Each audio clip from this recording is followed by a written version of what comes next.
Hello friends, आप सभी का स्वागत है आपके अपने यूट्यूब चैनल स्टडी विद पीके पर। तो दोस्तों, कैसे हैं आप सभी? आशा करता हूँ अच्छे होंगे, स्वस्थ होंगे और अपनी तैयारी पूरी लगन व मेहनत से कर रहे होंगे। तो दोस्तों, आज हम पढ़ेंगे पंचायती राज व्यवस्था के बारे में। आज हम पढ़ेंगे पंचायती राज व्यवस्था का उल्लेख भारतीय संविधान के किस भाग के अंतर्गत किया गया है और किस अनुच्छेद के अंतर्गत किया गया है। और हम पढ़ेंगे पंचायती राज व्यवस्था से संबंधित अनुसूची कौन सी है। साथ ही हम पंचायती राज व्यवस्था से संबंधित कुछ महत्वपूर्ण समितियों के बारे में भी चर्चा करेंगे। तो चलिए दोस्तों, शुरू करते हैं आज का अपना टॉपिक पंचायती राज व्यवस्था के बारे में।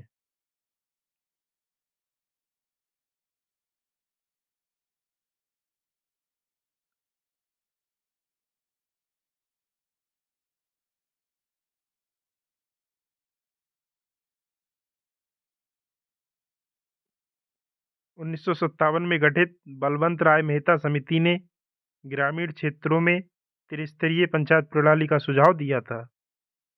ग्राम स्तर पर, ब्लॉक स्तर पर तथा जिला स्तर पर। 1957 में जो बलवंत राय मेहता समिति गठित की गई थी, उसने ग्रामीण क्षेत्रों में त्रिस्तरीय पंचायत प्रणाली का सुझाव दिया था। ग्राम स्तर पर, ब्लॉक स्तर पर तथा जिला स्तर पर। पंचायत राज व्यवस्था का शिल्पीकार या वास्तुकार बलवंत राय मेहता को कहा जाता है। जो पंचायती राज व्यवस्था है, उसका वास्तुकार बलवंत राय मेहता को कहा जाता है।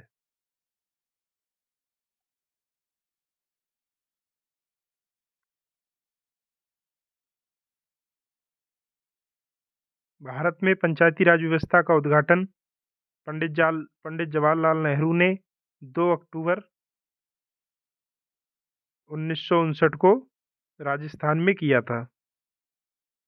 भारत में जो पंचायती राज व्यवस्था का उद्घाटन था, वह पंडित जवाहरलाल नेहरू ने 2 अक्टूबर 1959 को राजस्थान में किया था। 73वें संविधान संशोधन द्वारा पंचायती राज संस्थाओं को संवैधानिक दर्जा प्राप्त हुआ था।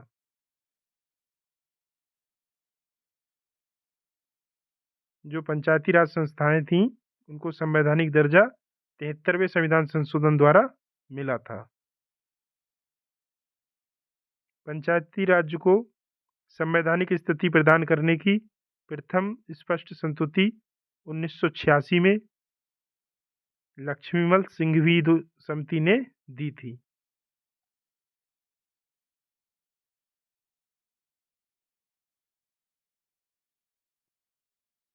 वर्ष 1988 में गठित पीके थुंगन समिति ने भी पंचायती राज संस्थाओं को संविधान में सम्मिलित करने की संस्तुति प्रदान की थी।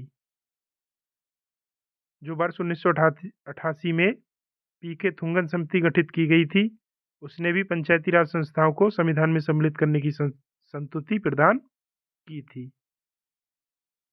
जी वी के राव समिति का गठन वर्ष 1985 में किया गया था, जिसने पंचायतों के चुनाव नियमित रूप से कराए जाने की अनुशंसा की थी।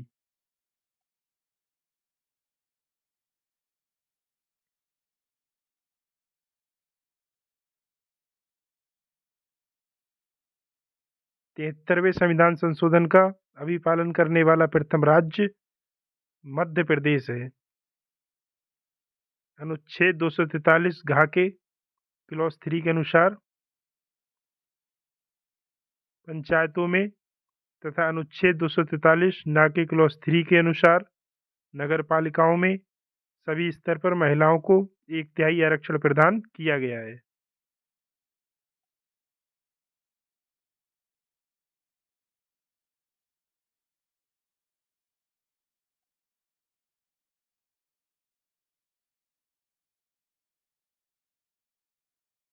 तृणमूल लोकतंत्र अर्थात जमीनी स्तर पर लोकतंत्र का संबंध लोकतंत्र के विकेंद्रीकरण से है। किसी व्यक्ति के लिए पंचायत या नगरपालिका सदस्य बनने की न्यूनतम आयु 21 वर्ष है।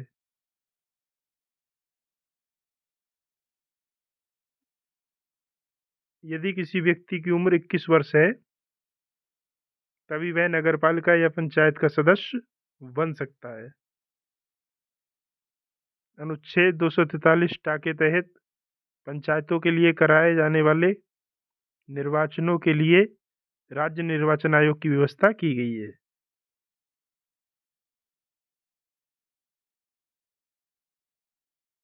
जो पंचायतों के लिए इलेक्शन या निर्वाचन कराए जाते हैं वो राज्य निर्वाचन आयोग द्वारा कराए जाएंगे, इसकी व्यवस्था की गई है।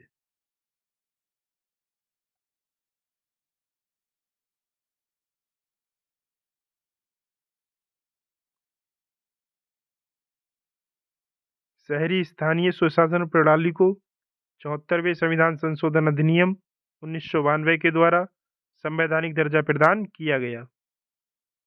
जो शहरी स्थानीय स्वशासन प्रणाली थी उसको 74वें संविधान संशोधन अधिनियम 1992 के द्वारा संवैधानिक दर्जा प्रदान किया गया था। 74वें संविधान संशोधन अधिनियम के द्वारा संविधान में एक नया भाग 9 का और 18 नए अनुच्छेद तथा 12वीं अनुसूची को शामिल किया गया था। जो 74वां संविधान संशोधन हुआ था उसके द्वारा संविधान में भाग 9 का और 18 नए अनुच्छेद जोड़े गए थे और साथ ही 12वीं अनुसूची को भी शामिल किया गया था।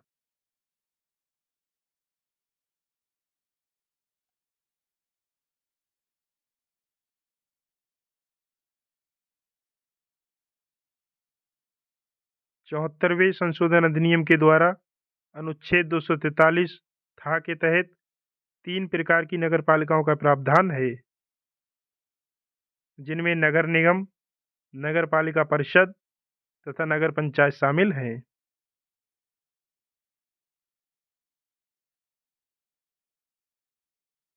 जो 74वें संविधान संशोधन अधिनियम के द्वारा अनुच्छेद 243 था के तहत 3 प्रकार की नगर पालिकाओं का प्रावधान किया गया था, जिसमें नगर निगम, नगर पालिका परिषद तथा नगर पंचायत शामिल हैं। नगर पालिका के सभी सदस्य प्रत्यक्ष रूप से उस क्षेत्र के मतदाताओं द्वारा चुने जाते हैं। नगर पालिका के जो सदस्य होते हैं वो प्रत्यक्ष रूप से मतदाताओं द्वारा चुने जाते हैं।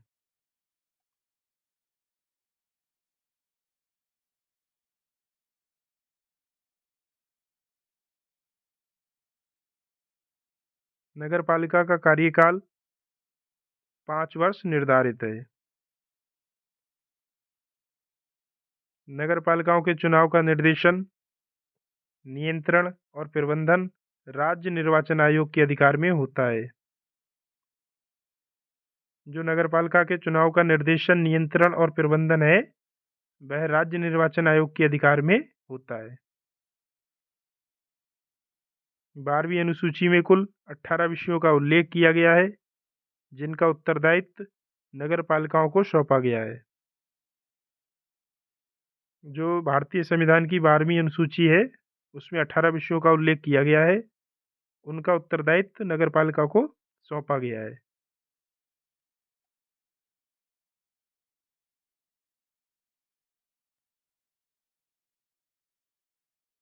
अनुच्छेद 243 या अड़ा के क्लॉज 1 के अनुसार प्रत्येक महानगर क्षेत्र में संपूर्ण महानगर क्षेत्र के लिए विकास योजना का प्रारूप तैयार करने के लिए एक महानगर योजना समिति का गठन किया जाएगा।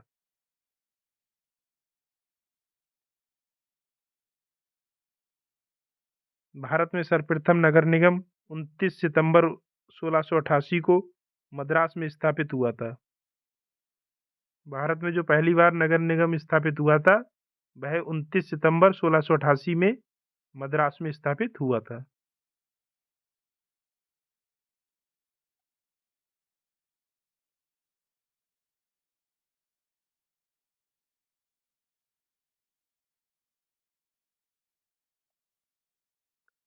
लॉर्ड रिपन को भारत में स्थानीय स्वशासन का पिता कहा जाता है।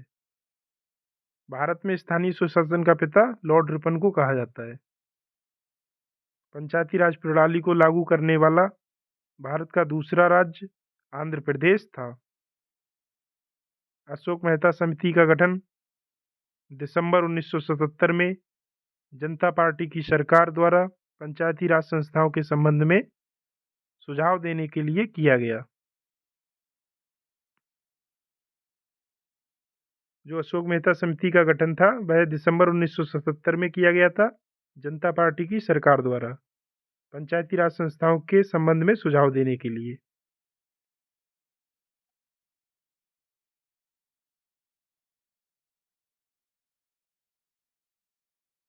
अशोक मेहता समिति ने अगस्त 1978 में अपनी रिपोर्ट दी थी। अशोक मेहता समिति ने द्विस्तरीय पंचायती ढांचे का सुझाव दिया था। जो अशोक मेहता समिति बनी थी उसने द्विस्तरीय पंचायती ढांचे का सुझाव दिया था। अशोक मेहता समिति ने न्याय पंचायतों को विकास पंचायतों से पृथक निकाय के रूप में गठित करने की संस्तुति की थी।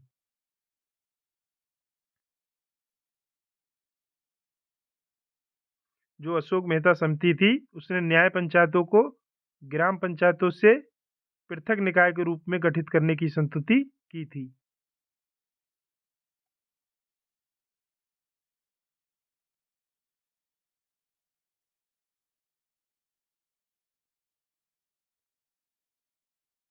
जी के राव समिति का गठन वर्ष 1985 में तत्कालीन योजना आयोग द्वारा ग्रामीण विकास एवं निर्धनता और उन्मूलन के मूल्यांकन एवं उसमें सुधार हेतु सुझाव देने के लिए किया गया था। जो के राव समिति का गठन किया गया था 1985 में वह उस समय योजना आयोग द्वारा ग्रामीण विकास एवं निर्धनता उन्मूलन के मूल्यांकन और उसमें सुधार हेतु सुझाव देने के लिए किया गया था। के राव समिति ने पंचायती राज संस्थाओं को बिना जड़ की घास की संज्ञा दी थी। जो के राव समिति थी उसने पंचायती राज संस्थाओं को बिना जड़ की घास की संज्ञा दी थी।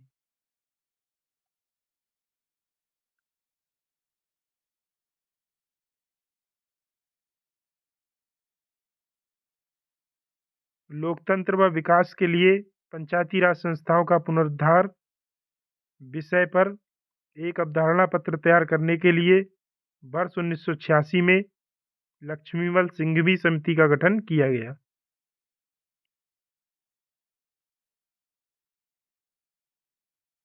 लक्ष्मीमल सिंघवी समिति ने वर्ष 1986 में अपनी रिपोर्ट प्रस्तुत की। पीके थुंगन समिति संसद की सलाहकार समिति की एक उपसमिति के रूप में वर्ष 1988 में गठित हुई थी।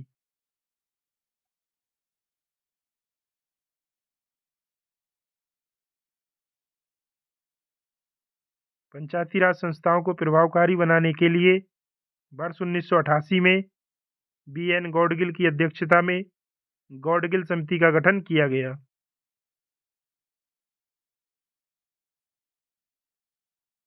पंचायती राज संस्थाओं को प्रभावकारी बनाने के लिए वर्ष 1988 में BN गौडगिल की अध्यक्षता में एक गौडगिल समिति का गठन किया गया था।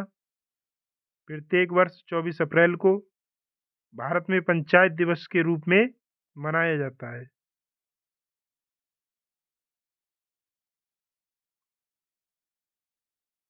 पंचायती राज राज्य सूची का विषय है।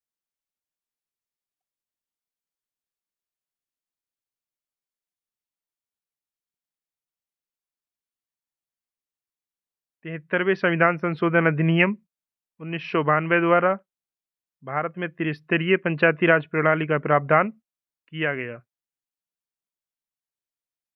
संविधान में जब 73वां और 74वां संविधान संशोधन हुआ तो उस समय PV नरसिम्हा राव प्रधानमंत्री थे।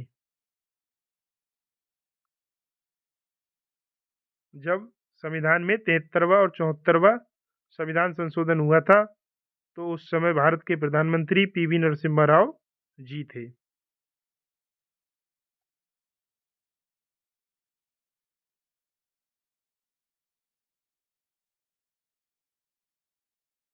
ग्राम सभा का अभिप्राय ग्राम स्तर के पंचायत क्षेत्र के निर्वाचक नामावली में पंजीकृत लोगों से है।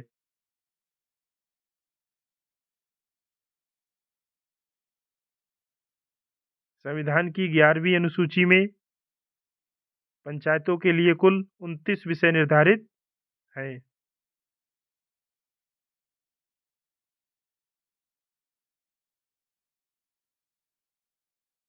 पंचायतों की संरचना की बाबत उपबंध करने के लिए राज्य विधानमंडल अधिकृत है।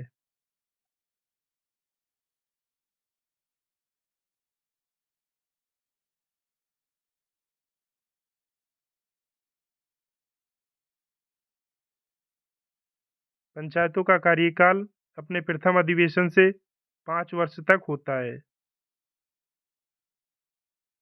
पंचायत चुनाव राज्य चुनाव आयोग द्वारा कराया जाता है। जो पंचायत चुनाव होते हैं वह राज्य निर्वाचन आयोग द्वारा कराए जाते हैं। संविधान की 11वीं अनुसूची में शामिल कुछ महत्वपूर्ण विषय हैं, जैसे गरीबी है, गरीबी उन्मूलन कार्यक्रम है, परिवार कल्याण है, सार्वजनिक वितरण प्रणाली है तथा लघु वन उपज है।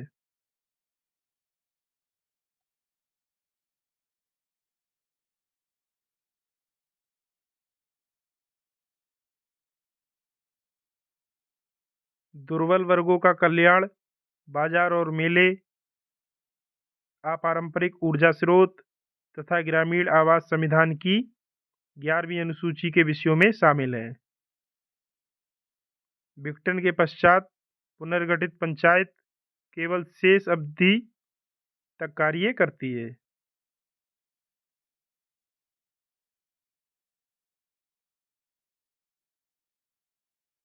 पंचायती राज प्रणाली में अनुसूचित जाति, अनुसूचित जनजाति तथा महिलाओं के लिए आरक्षण का प्रावधान है।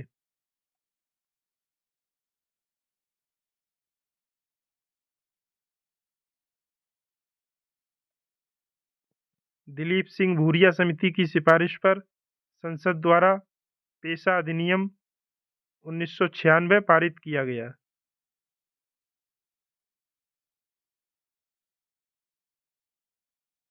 संसद द्वारा जो पेशा अधिनियम 1996 पारित किया गया था वह दिलीप सिंह भूरिया समिति की सिफारिश पर किया गया था। पेशा अधिनियम 1996 तेलंगाना, मध्य प्रदेश, महाराष्ट्र,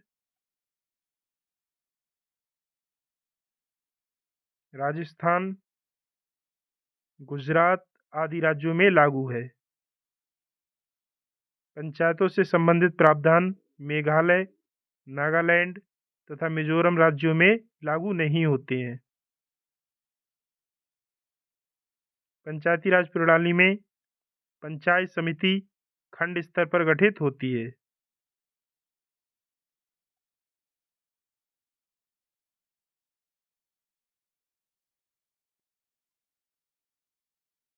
पंचायत समिति के सदस्य कुछ राज्यों में जनता द्वारा प्रत्यक्ष रूप से चुने जाते हैं तथा कुछ राज्यों में अप्रत्यक्ष रूप से चुने जाते हैं। राज्य निर्वाचन आयुक्त की नियुक्ति राज्यपाल करते हैं तथा राज्य वित्त आयोग का गठन राज्यपाल द्वारा किया जाता है। जो राज्य निर्वाचन आयुक्त होता है उसकी नियुक्ति राज्यपाल करते हैं और राज्य वित्त आयोग का गठन भी राज्यपाल द्वारा किया जाता है। ग्रामीण क्षेत्र से नगरीय क्षेत्र में संक्रमणशील क्षेत्र में गठित पंचायत को नगर पंचायत कहते हैं।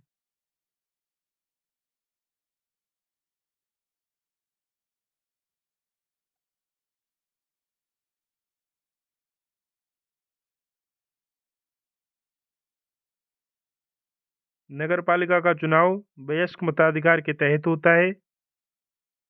जो नगर पालिका का चुनाव होता है वो वयस्क मताधिकार के तहत होता है। नगर पालिका के चुनाव में मतदान करने की उम्र 18 वर्ष तथा सदस्य बनने की उम्र 21 वर्ष है। जो नगर पालिका का चुनाव होता है, अगर आपकी उम्र 18 वर्ष है आप तभी उसमें वोट कर सकते हैं या मतदान कर सकते हैं। और अगर आप सदस्य बनना चाहते हैं तो आपकी उम्र 21 वर्ष होनी चाहिए। नगरपालिका के प्रादेशिक निर्वाचन क्षेत्रों को वार्ड कहा जाता है।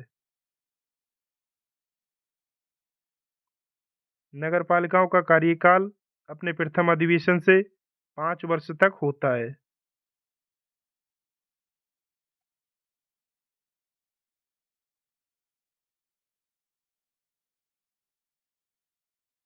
नगरपालिकाओं में वार्ड समितियों का गठन 3 लाख या उससे अधिक जनसंख्या वाली नगरपालिकाओं में किया जाता है।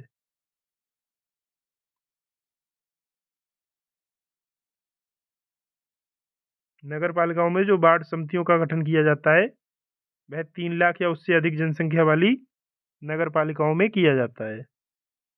नगरपालिका का सीमा क्षेत्र राज्यपाल द्वारा अधिसूचित किया जाता है। जो नगरपालिकाओं का सीमा क्षेत्र होता है वह राज्यपाल द्वारा अधिसूचित किया जाता है।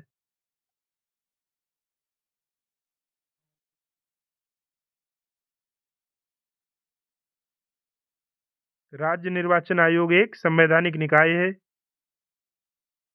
किसी सहकारी समिति में निदेशकों की अधिकतम संख्या 21 हो सकती है।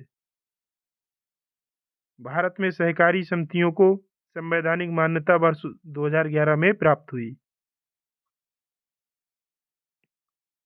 जो सहकारी समितियां हैं उनको भारत में संवैधानिक मान्यता 2011 में प्राप्त हुई।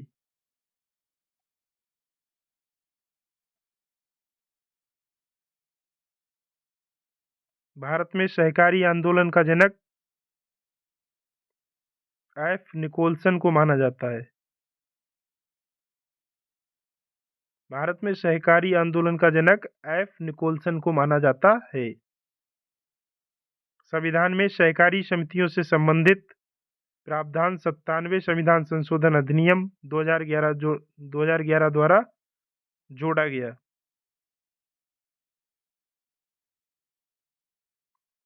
संविधान में जो सहकारी समितियों से संबंधित प्रावधान थे वह 97वें संविधान संशोधन अधिनियम 2011 द्वारा जोड़े गए थे।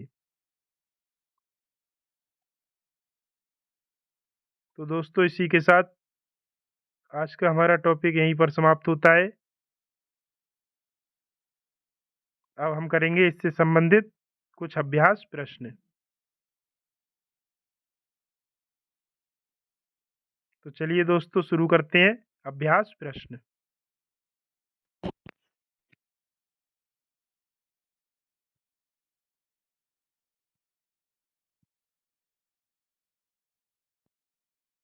तो दोस्तों आज का हमारा पहला क्वेश्चन है क्वेश्चन नंबर 1। निम्नलिखित में से कौन सा भाग पंचायती राज की 3 स्तरीय व्यवस्था के अंतर्गत नहीं आता है? ऑप्शन नंबर ए ग्राम स्तर, ऑप्शन नंबर बी ब्लॉक स्तर, ऑप्शन नंबर सी तहसील स्तर या फिर ऑप्शन नंबर डी जिला स्तर।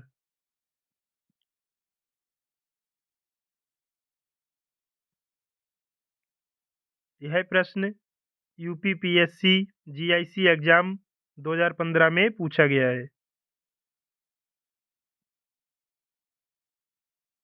महत्वपूर्ण क्वेश्चन है इसलिए सोच समझकर जवाब दीजिएगा।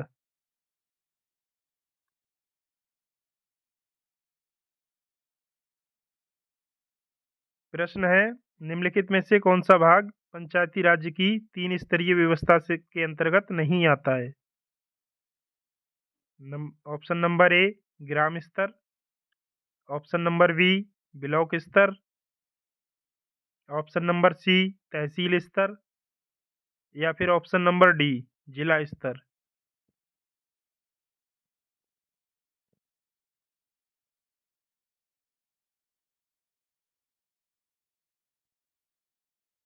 तो इस प्रश्न का राइट आंसर होगा ऑप्शन नंबर सी तहसील स्तर।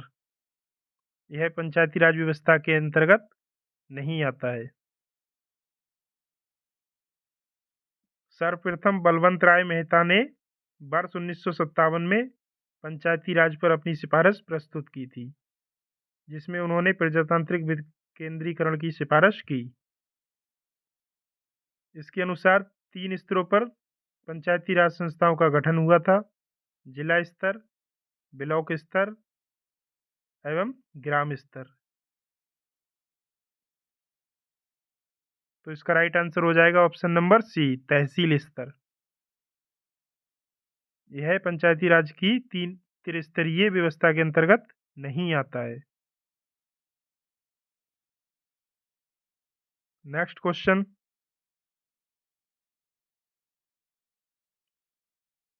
क्वेश्चन नंबर 2, निम्नलिखित राज्यों में से किस राज्य ने सर्वप्रथम पंचायती राज आरंभ किया था? Option number A Gujarat, option number B Rajasthan, option number C Bihar या फिर ऑप्शन नंबर डी आंध्र प्रदेश।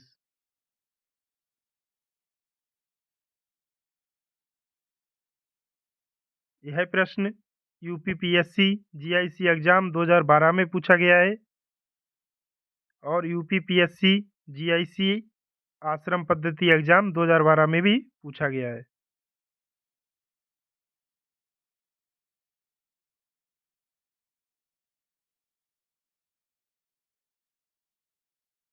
तो सभी साथी इस प्रश्न का सही आंसर बताएं, क्या होगा? प्रश्न मैं एक बार फिर से बोल देता हूं। प्रश्न है, निम्नलिखित राज्यों में से किस राज्य ने सर्वप्रथम पंचायती राज आरंभ किया था? गुजरात, राजस्थान, बिहार या फिर आंध्र प्रदेश।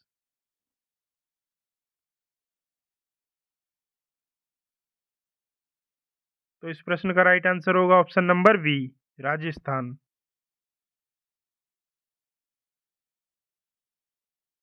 पंचायती राज व्यवस्था का आरंभ सर्वप्रथम भारत के प्रथम प्रधानमंत्री जवाहरलाल नेहरू द्वारा राजस्थान राज्य के नागौर जिले के बदगरी गांव में 2 अक्टूबर 1959 को किया गया था। तो राइट आंसर हो जाएगा option number B, Rajasthan. Next question,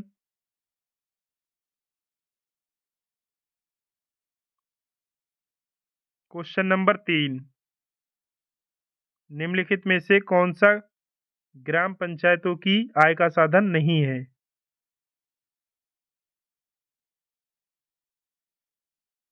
option number ए राज्य सरकार द्वारा अनुदान, ऑप्शन नंबर बी कृषि आय पर कर, ऑप्शन नंबर सी ऐच्छिक दान या उपहार या फिर ऑप्शन नंबर डी संपत्ति, जानवर और वाहन पर कर।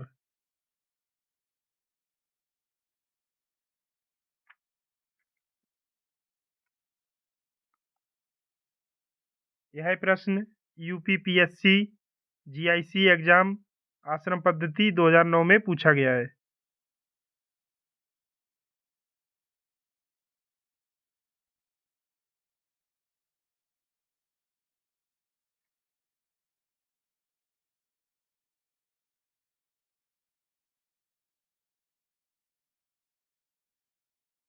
तो सभी साथी बताएंगे इस प्रश्न का सही उत्तर क्या होगा। प्रश्न है, निम्नलिखित में से कौन सा ग्राम पंचायतों की आय का साधन नहीं है? ऑप्शन नंबर ए राज्य सरकार द्वारा अनुदान, ऑप्शन नंबर बी कृषि आय पर कर, ऑप्शन नंबर सी ऐच्छिक दान या उपहार या फिर ऑप्शन नंबर डी संपत्ति, जानवर और वाहन पर कर।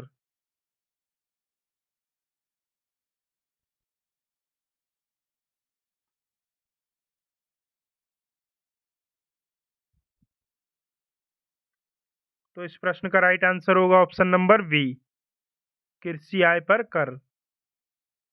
यह ग्राम पंचायतों की आय का साधन नहीं है। बाकी सरकार, राज्य सरकार द्वारा अनुदान, ये भी है। ऐच्छिक दान या उपहार, यह भी ग्राम पंचायतों की आय का साधन है। संपत्ति, जानवर और वाहन पर कर, यह भी ग्राम पंचायतों की आय का साधन है।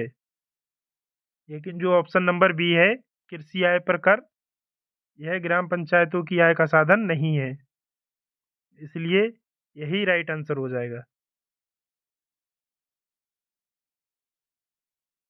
राज्य सरकार द्वारा अनुदान, ऐच्छिक दान या उपहार, संपत्ति, जानवर और वाहन पर कर ग्राम पंचायतों की आय का साधन है, जबकि कृषि आय पर कर का अधिकार राज्य सरकार का है। यह ग्राम पंचायतों की आय का साधन नहीं है। तो राइट आंसर हो जाएगा option number B. Next question.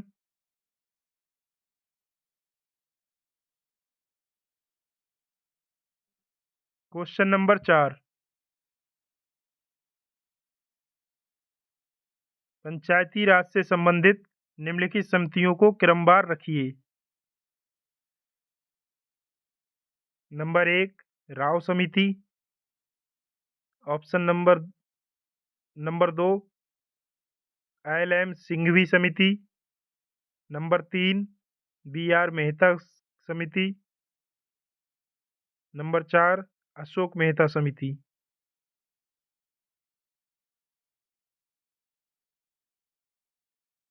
यह प्रश्न UPPSC BEO एग्जाम 2020 में पूछा गया है और UPPSC GIC एग्जाम आश्रम पद्धति 2012 में पूछा गया है।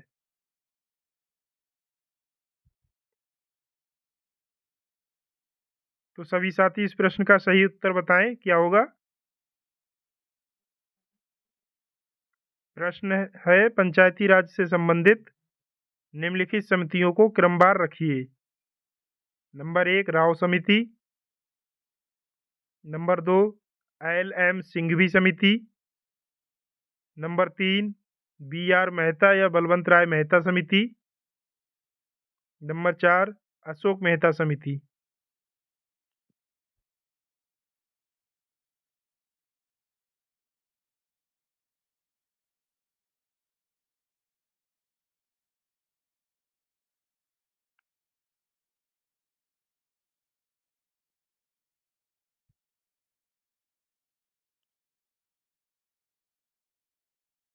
राव समिति का गठन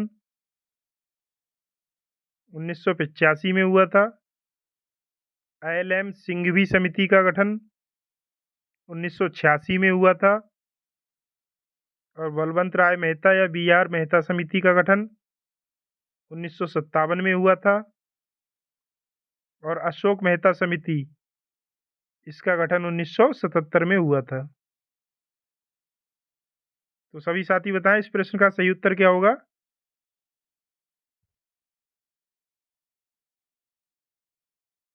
तो इस प्रश्न का सही उत्तर होगा ऑप्शन नंबर ए। पहले बलवंत राय मेहता समिति 1957, फिर अशोक मेहता समिति 1977, फिर राव समिति 1985, फिर लास्ट में आएगी LM सिंघवी समिति 1986। तो इसका राइट आंसर हो जाएगा ऑप्शन नंबर ए 3 4 1 2। Next question.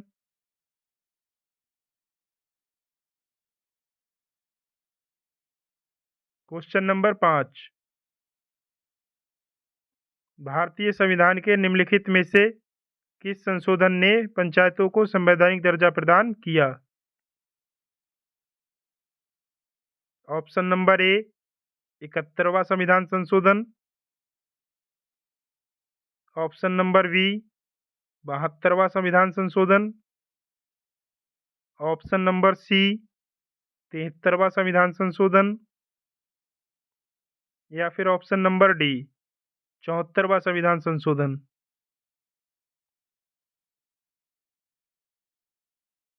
यह प्रश्न UPPSC GIC एग्जाम आश्रम पद्धति 2015 में पूछा गया है। तो सभी साथी बताएंगे इस प्रश्न का सही उत्तर क्या होगा। प्रश्न मैं एक बार फिर से बोल देता हूँ। प्रश्न है, भारतीय संविधान के निम्नलिखित में से किस संशोधन ने पंचायतों को संवैधानिक दर्जा प्रदान किया? 71वां संविधान संशोधन, 72वां संविधान संशोधन, 73वां संविधान संशोधन या फिर 74वां संविधान संशोधन?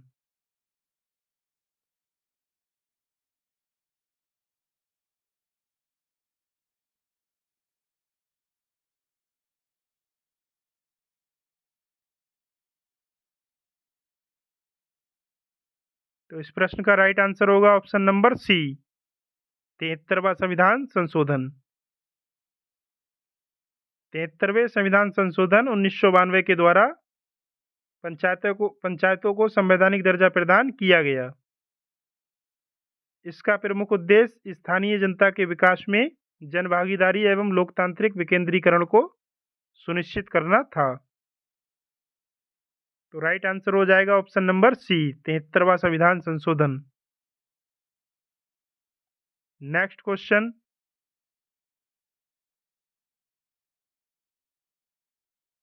Question number 6। हमारे संविधान के किस भाग में पंचायती राज के 3 सोपानों की व्यवस्था का विवेचन किया गया है? ऑप्शन नंबर ए भाग 9, ऑप्शन नंबर बी भाग 10, ऑप्शन नंबर सी भाग 11 या फिर ऑप्शन नंबर डी भाग 12।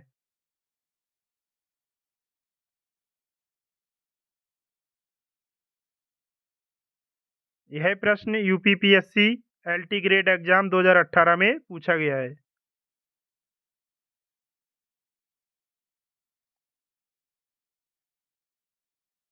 तो सभी साथी बताएंगे इस प्रश्न का सही आंसर क्या होना चाहिए।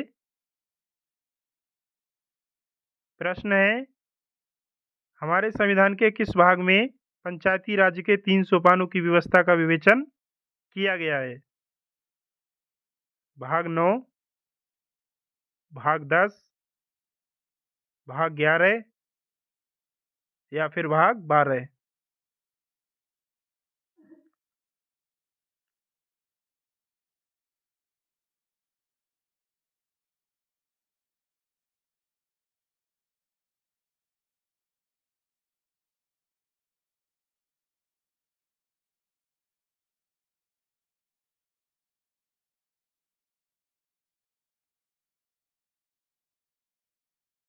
तो इस प्रश्न का राइट आंसर होगा ऑप्शन नंबर ए, भाग 9।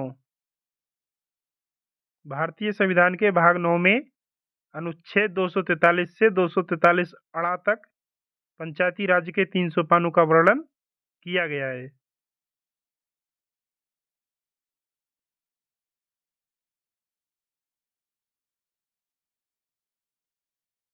नेक्स्ट क्वेश्चन,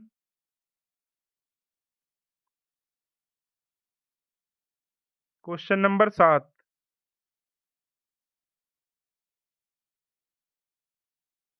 पंचायती राज की अनुशंसा की गई है।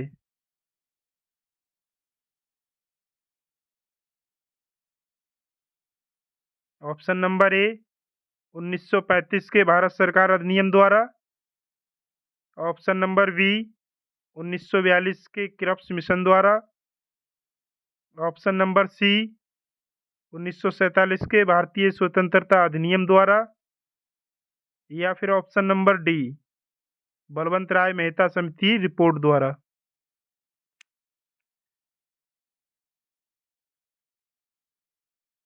यह प्रश्न यूपीपीएससी एसडीआई एग्जाम 2003 में पूछा गया है।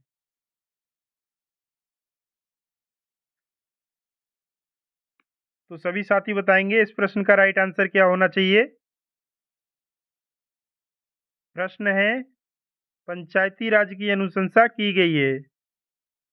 ऑप्शन नंबर ए 1935 के भारत सरकार अधिनियम द्वारा, ऑप्शन नंबर बी 1942 के क्रिप्स मिशन द्वारा,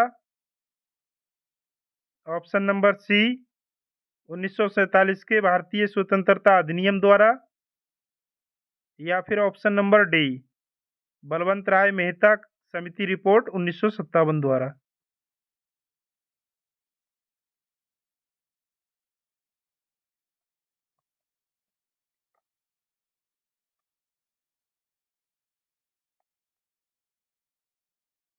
तो इस प्रश्न का राइट आंसर होगा ऑप्शन नंबर डी, बलवंत राय मेहता समिति रिपोर्ट 1957 द्वारा।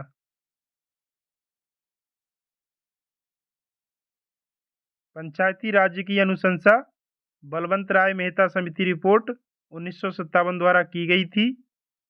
इसने त्रिस्तरीय पंचायती राज व्यवस्था की सिफारिश की थी।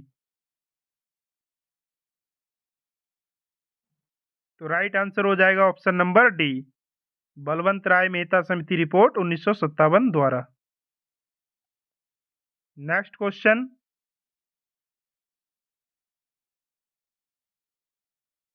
क्वेश्चन नंबर 8, पंचायती राज का मुख्य उद्देश्य है। ऑप्शन नंबर ए, कृषि उत्पादन को बढ़ाना। ऑप्शन नंबर बी, रोजगार सृजन को बढ़ाना। ऑप्शन नंबर सी, जनता को राजनीतिक रूप से जागरूक बनाना। या फिर ऑप्शन नंबर डी, जनता को विकासमूलक प्रशासन में भागीदारी के योग्य बनाना।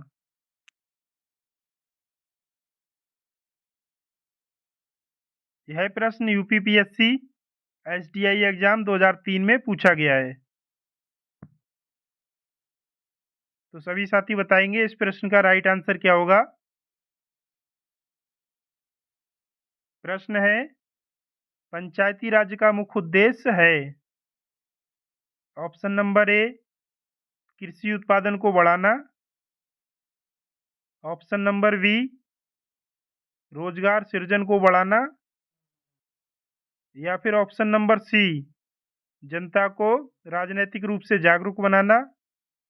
या फिर ऑप्शन नंबर डी, जनता को विकासमूलक प्रशासन में भागीदारी के योग्य बनाना।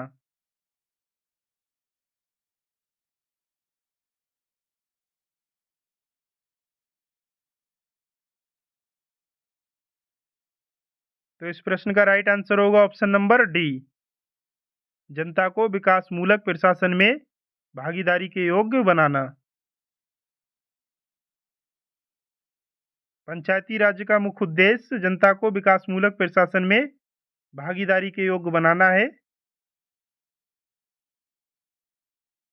बलवंत राय मेहता समिति ने 1957 में लोकतांत्रिक विकेंद्रीकरण की योजना की सिफारिश की।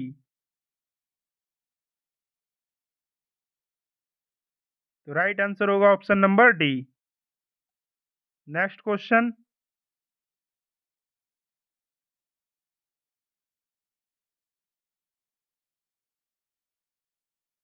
क्वेश्चन नंबर 9, पंचायतों में अध्यक्ष पद के लिए आरक्षण का आधार है। ऑप्शन नंबर ए, लिंग और धर्म। ऑप्शन नंबर बी, धर्म और जाति। ऑप्शन नंबर सी, जाति और आयु। ऑप्शन नंबर डी, लिंग और जाति।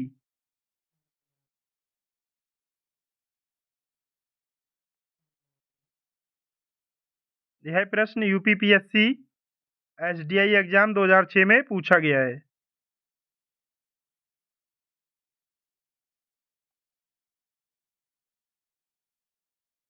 तो दोस्तों इस प्रश्न का राइट आंसर क्या होना चाहिए।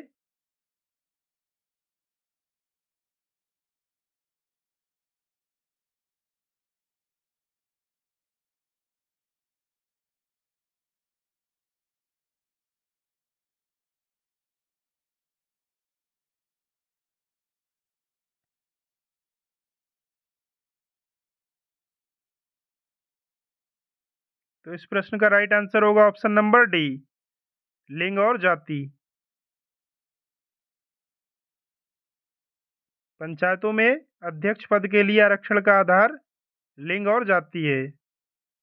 73वां संविधान संशोधन अधिनियम 1992 प्रत्येक पंचायत में अनुसूचित जाति एवं जनजाति को उनकी संख्या के कुल जनसंख्या के अनुपात में सीटों पर आरक्षण उपलब्ध कराता है। इस अधिनियम द्वारा महिलाओं को भी 1/3 आरक्षण प्रदान किया गया है। तो राइट आंसर हो जाएगा option number D. Next question,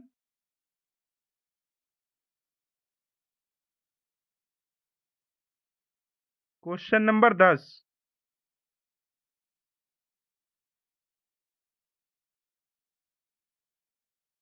भारतीय संविधान के 74वें संशोधन के संबंध में निम्नलिखित में से कौन से कथन सही हैं? नंबर 1, यह संविधान में एक नई अनुसूची जोड़ने का उपबंध कराता है। नंबर 2, यह नगरपालिकाओं की कार्य प्रणाली की पुनर्संरचना करता है। नंबर 3, यह नगरपालिकाओं में महिलाओं के लिए आरक्षण का उपबंध कराता है या करता है।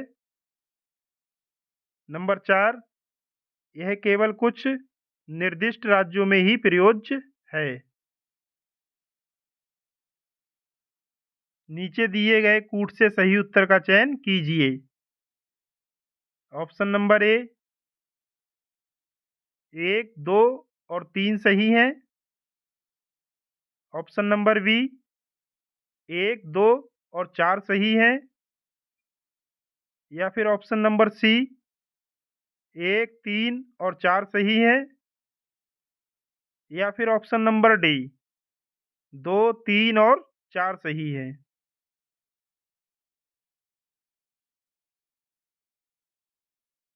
यह प्रश्न यूपीपीएससी बीईओ एग्जाम 2020 में पूछा गया है।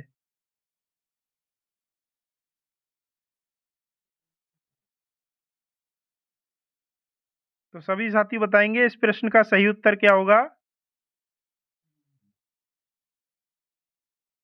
प्रश्न है, भारतीय संविधान के 74वें संशोधन के संबंध में निम्नलिखित में से कौन से कथन सही हैं?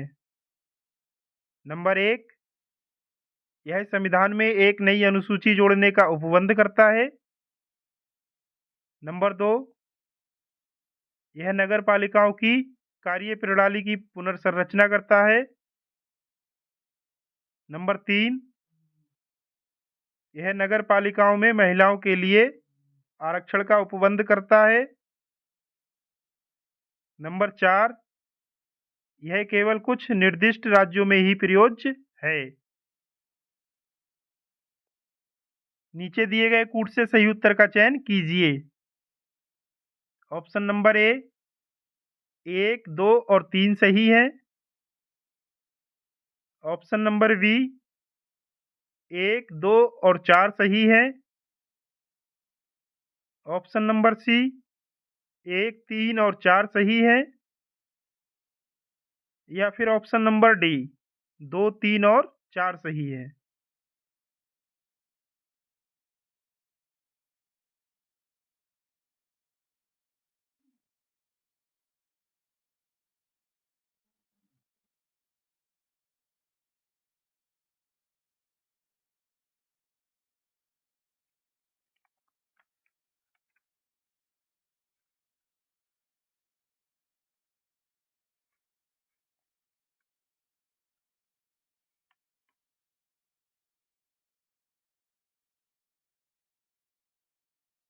तो इस प्रश्न का राइट आंसर हो जाएगा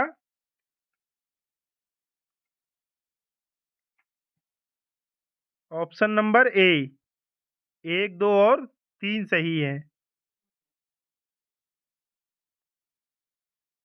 यह सभी नंबर 1 है, यह संविधान में एक नई अनुसूची जोड़ने का उपबंध करता है, ये सही है। नगरपालिकाओं की कार्य प्रणाली की पुनर्संरचना करता है, यह भी सही है। यह नगरपालिकाओं में महिलाओं के लिए आरक्षण का उपबंध करता है, यह बात भी सही है। यह केवल कुछ निर्दिष्ट राज्यों में ही प्रयोज्य है, यह गलत है। कुछ राज्यों में नहीं बल्कि सभी राज्यों में प्रयोज्य है। इसलिए ऑप्शन नंबर 4 गलत हो जाएगा। तो अब आपको देखना है कि ऑप्शन नंबर 4 जिसमें नहीं है वही आपका राइट आंसर होगा। इसमें भी 4 है, ये भी नहीं होगा। इसमें भी 4 है, यह भी नहीं होगा। और इसमें भी 4 है, तो ये भी नहीं होगा। तो राइट आंसर हो जाएगा ऑप्शन नंबर ए। 1, 2 और 3 सही हैं। तो राइट आंसर हो जाएगा ऑप्शन नंबर ए। Next question.